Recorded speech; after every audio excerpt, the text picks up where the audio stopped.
आज मैं आपको बताने वाला हूं कि आपको अपनी कार के लिए एक अच्छा एंड्रॉयड स्टीरियो आफ्टर मार्केट से परचेस कैसे करना है एंड क्या क्या फीचर उस स्टीरियो के अंदर होने चाहिए। देखिए आजकल लोग बहुत ही ज्यादा कंफ्यूज है। क्यों? क्योंकि यहाँ पर देखिए ये है सोनी का ES मोबाइल सीरीज। ये स्टीरियो टच वाला है एंड ये आपके कार में लग भी सकता है, बट ये जो स्टीरियो है ये है 1,04,990 रुपए का और ये जो स्टीरियो है ये है सिर्फ 4,000 रुपए का। तो इन दोनों के बीच में डिफरेंस क्या है एंड मैं आपको बताने वाला हूं कि आपको ऐसे कौन से फीचर से भरे हुए स्टीरियो को चूज करना है आफ्टर मार्केट से, जिसे अगर आपने एक बार अपनी कार में इंस्टॉल करवा लिया तो सालों साल कोई प्रॉब्लम नहीं आएगी। तो वीडियो में अगर है पहली बार तो वीडियो को कर देना लाइक, चैनल को कर देना सब्सक्राइब। आइए आज की इस वीडियो को शुरू करते हैं। तो देखिए सबसे पहले तो आप या फिर एक पेन और पेपर लेकर बैठ जाइए या फिर आप अपने फोन का नोट वाला ऐप जो है ओपन कर लीजिए, क्योंकि मैं यहाँ पर वीडियो जो है स्क्रिप्ट लिख के बताने नहीं आया हूँ। आज एक्सेसरीज पर काम करते 12 से 13 साल हो गए, उसके एक्सपीरियंस के हिसाब से मैं आपको बताऊंगा कि कौन सा एंड्रॉइड कार स्टीरियो आपकी कार के लिए बेहतरीन होगा। तो देखिए ये जो सोनी का स्टीरियो है ये सिर्फ नॉर्मल स्टीरियो है, ये एंड्रॉइड स्टीरियो नहीं है। तो अब फीचर को आप नोट करना स्टार्ट कीजिए। जो फीचर मैं आपको बताने वाला हूँ सेम फीचर के अगर आपने एंड्रॉइड स्टीरियो को आफ्टर मार्केट से परचेस कर लिया तो समझो आपने एक अच्छी चीज आफ्टर मार्केट से परचेस कर ली। तो सबसे पहले आपको चेक करना है एंड्रॉइड स्टीरियो का रैम। कम से कम एंड्रॉइड स्टीरियो का जो रैम है वो 4 GB का होना चाहिए। आजकल आफ्टर मार्केट में ये हल्ला बहुत ही ज्यादा है कि 2 GB रैम लगाओ, बट नहीं, आपको 4 GB का रैम वाला स्टीरियो परचेस करना ही है आफ्टर मार्केट से अगर आप एक स्टीरियो ढूंढ रहे हैं तो। और रैम का जो वर्जन है वो कम से कम DDR4 होना चाहिए।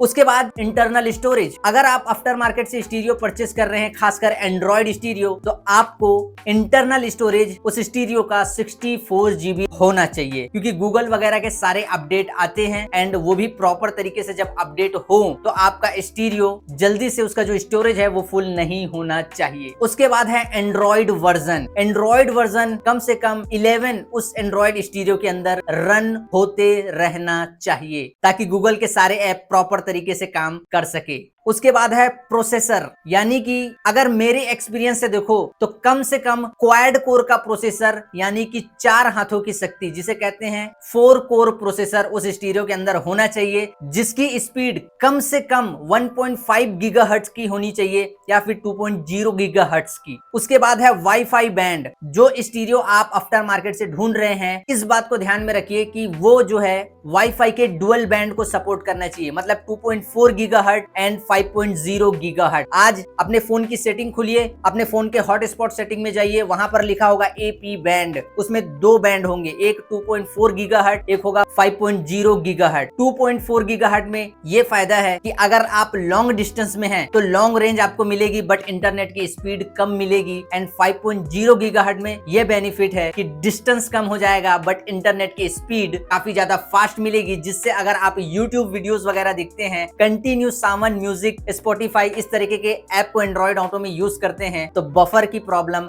नहीं मिलेगी। तो आपको डुअल बैंड वाईफाई वाला एंड्रॉइड स्टीरियो आफ्टर मार्केट से लेना है। उसके बाद है टच स्क्रीन, कम से कम कैपेसिटिव टच होना चाहिए। उसके बाद स्क्रीन रेजोल्यूशन, स्क्रीन रेजोल्यूशन कम से कम 1280 बाई 720p का होना चाहिए। और उसके बाद है OTA, ओवर द एयर। आप जो भी स्टीरियो आफ्टर मार्केट से ले रहे हैं उसके अंदर OTA यानी कि ऑनलाइन सॉफ्टवेयर अपडेट का ऐप इंस्टॉल रहना चाहिए, क्योंकि अगर मान लो कल को स्टीरियो में कोई बग वगैरह आता है, कोई हैंग प्रॉब्लम अगर आपका स्टीरियो करता है तो वो ओवर द एयर ऐप से डायरेक्ट इंजीनियर से कनेक्ट रहे एंड कल को कोई भी सॉफ्टवेयर अपडेट आए अगर आपके स्टीरियो में तो वो इजीली वहीं से ही अपडेट हो जाए। उसके बाद है स्क्रीन टाइप, मतलब डिस्प्ले जो है QLED होना चाहिए तो चलाने में काफी ज्यादा अच्छा लगेगा एंड बहुत मजा आने वाला है। और उसके बाद सबसे मोस्ट इंपॉर्टेंट चीज, कुछ लोग समझते ही नहीं इस बात को, स्पीकर आउटपुट। देखिए जितने भी बड़े ब्रांड है, यहाँ पर देखिए ये है सोनी का स्टीरियो नॉर्मल, बट इसका जो स्पीकर आउटपुट है वो है 4x55 वॉट का। तो अगर आप एंड्रॉइड स्टीरियो लेते हैं तो ये चीज तो होनी पॉसिबल नहीं है, बट अगर आप आफ्टर मार्केट से एंड्रॉइड स्टीरियो लेते हैं तो उसमें इस बात को लिख के रख लीजिए कि 4x50 वॉट का स्पीकर आउटपुट होना चाहिए, तब जाके कहीं आपको साउंड में मजा आने वाला है। वरना अगर आप 4x45 वॉट का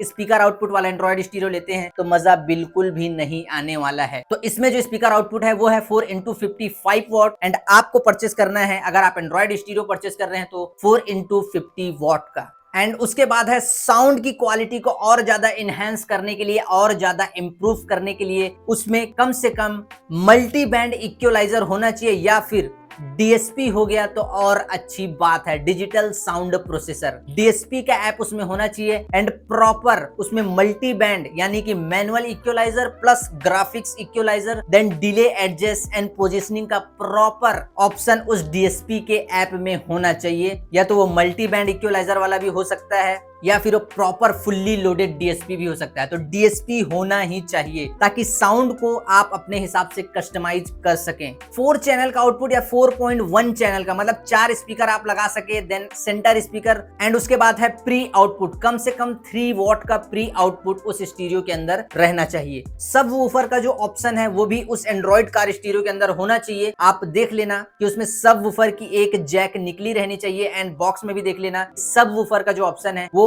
उसके अंदर होना चाहिए एक अलग से। एंड उसके बाद है एंड्रॉइड ऑटो, एप्पल कारप्ले, दोनों के दोनों ही वायरलेस होने चाहिए। एंड आज एक कमाल की चीज मैं आपको बताता हूं, देखिए अगर किसी स्टीरियो में सर्टिफाइड एंड्रॉइड ऑटो मिल रहा है तो आप ले लीजिए, सर्टिफाइड एप्पल कारप्ले मिल रहा है तो ले लीजिए, एंड अगर नॉन सर्टिफाइड भी मिल रहा है, जो जो चीजें मैं बता रहा हूं उन चीजों को नोट करके रख लीजिए, क्योंकि अगर गूगल किसी भी एंड्रॉइड स्टीरियो को सर्टिफिकेशन देता है तो जो चीज मैं आपको बता रहा हूं ये उन्हीं सारी चीजों को चेक करता है। अगर नहीं आ रहा है यकीन तो आप जाकर एंड्रॉइड ऑटो डेवलपर्स की वेबसाइट में खुद पता लगा सकते हैं कि गूगल किसी भी आफ्टर मार्केट स्टीरियो को सर्टिफिकेशन देने से पहले किन चीजों को एक एंड्रॉइड कार स्टीरियो के अंदर चेक करता है। एंड आपको एक और कमाल की चीज बताता हूं, अगर कोई बंदा है सर्टिफिकेशन के नाम पर ज्यादा पैसे आपसे ले रहा है कि भाई ये Android stereo certified Apple CarPlay Android auto के साथ में आता है, इसका पैसा ज्यादा लगेगा आपको, तो खुद आप गूगल की वेबसाइट में जाके ये चेक कर सकते हैं कि वो स्टीरियो सर्टिफाइड है कि नहीं है। आइए दिखाता हूं कौन सी है वो वेबसाइट। तो यहाँ पर देखिए मैं अभी अपने फोन के इंटरफेस में हूं और नोट्स वाले ऑप्शन में जाता हूं और यहाँ पर ये जो ऊपर वाला लिंक नजर आ रहा है